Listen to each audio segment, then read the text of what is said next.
How do you move on from a trauma bond? Hello and welcome to Quantum Dynamic 8, Recreating Life and Living.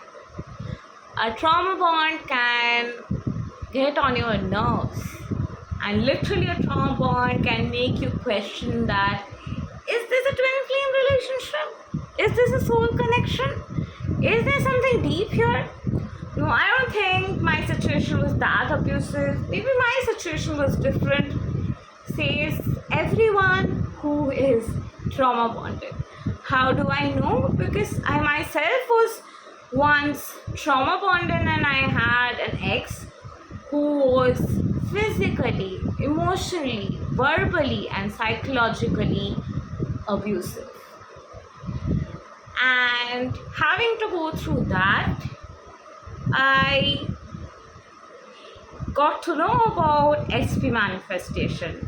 And of course, I started to apply SP manifestation techniques to get back that guy.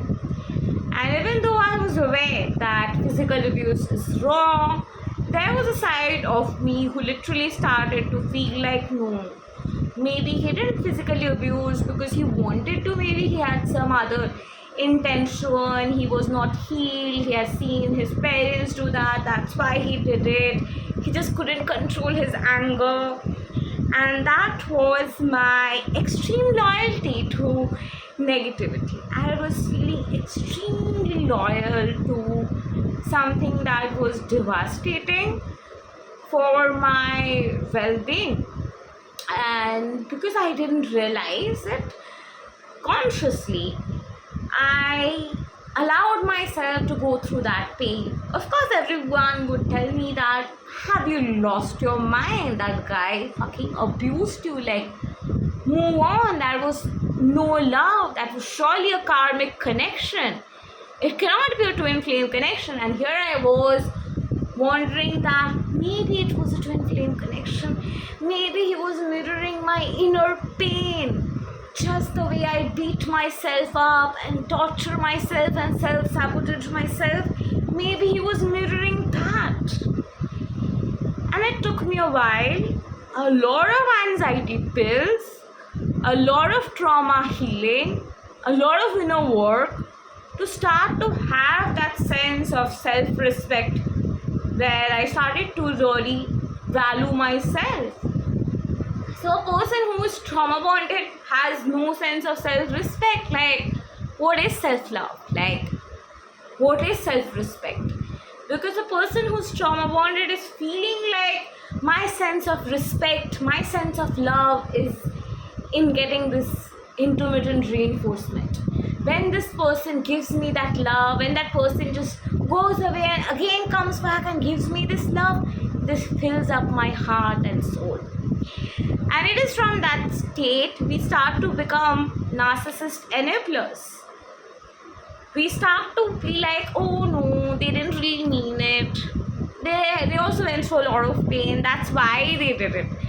And that's where we are misutilizing our empathy skills and watering a dead plant.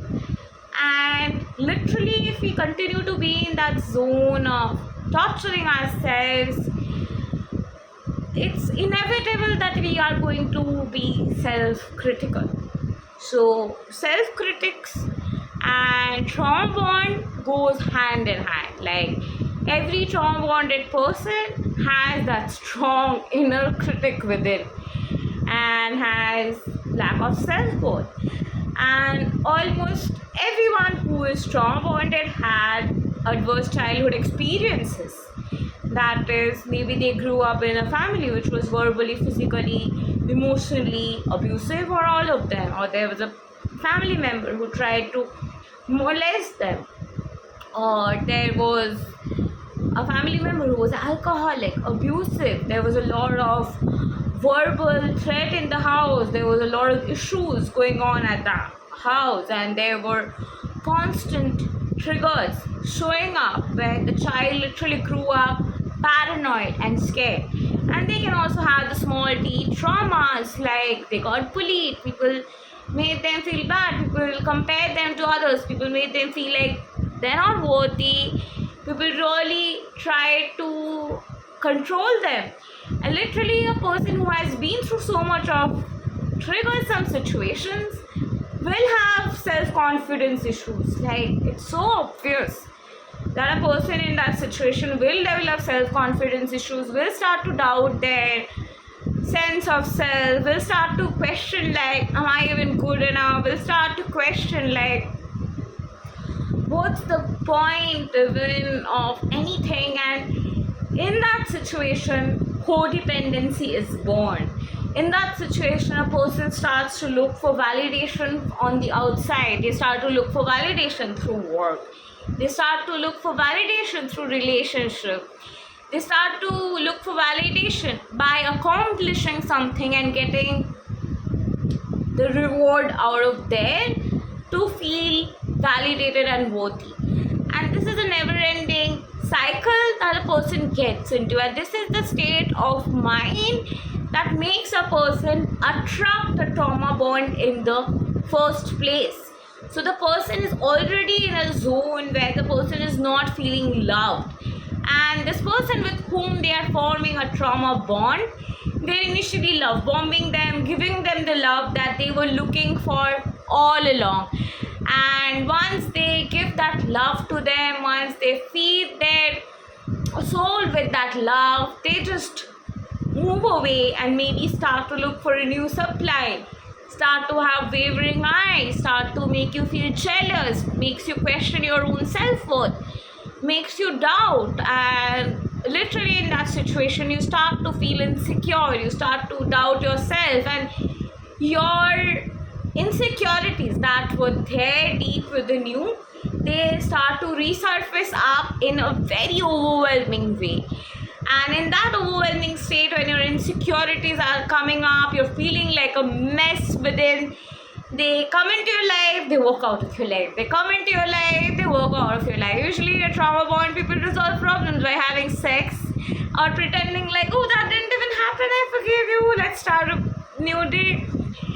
And that cycle continues of intermittent reinforcement. And even if you don't want to walk out of that mess, walk out of it anyway by realizing that if 10 more people are telling me that I am in an abusive relationship, which is verbally or physically or psychologically abusive, or all of them are prevalent, nobody has lost their mind that everyone is saying that, and it is a legal offense to verbally or physically assault and abuse someone. So if that's happening with you, that is why work out. Even if you can't yet figure out why is it wrong, why is it not your fault, why, what, that question answer game is there, work out and then figure out. Because anyway, you will have the pain in you to process. So once you have worked out, you will still have that trauma bond in you that you're still carrying. So you will still have the wound until and unless you process. So sit with yourself, process your wounds, go for therapy sessions, show up for coaching, and start to heal yourself with a person who is informed about a trauma bond and knows what trauma bond really is, and will not make you feel judged in that situation. Because it's not about judgment. You're used to those kind of men because you've seen that kind of stuff. So subconsciously you have formed an unconscious awareness that abuse means love, or yeah, abuse is normal, it's not that big of a deal. Yeah, people talk about it's a big deal, but no, it just goes on, it's a part of life. That becomes your mindset, and that is where people in the first place even try to normalize abuse from. So a lot of self-retrospection, a lot of talking to yourself, a lot of getting to know yourself, a lot of asking yourself, like, you know, you respect yourself, so why do you end up showing as you don't respect yourself? So what is the anger that you're carrying? What is the energy in you that kind of wants to take revenge? What is the aspect of you that really is looking for justice? Where all in your life was unfair, that you are literally looking for love and that validation? What is it that you are looking for when you say that I really need that love within and I feel lonely? when you retrospect these aspects more and more, you will be on the other side, freed from trauma bond.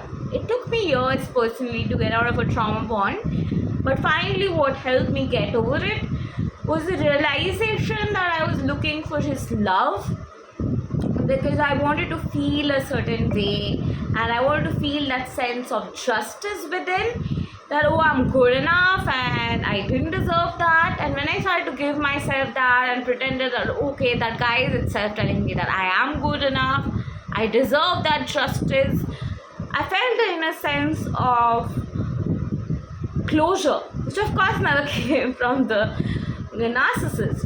But when I felt that sense of closure, I could literally let go, and since that day I have never again thought about that guy. So if you're in the journey, my heart goes out to you. Solution is possible.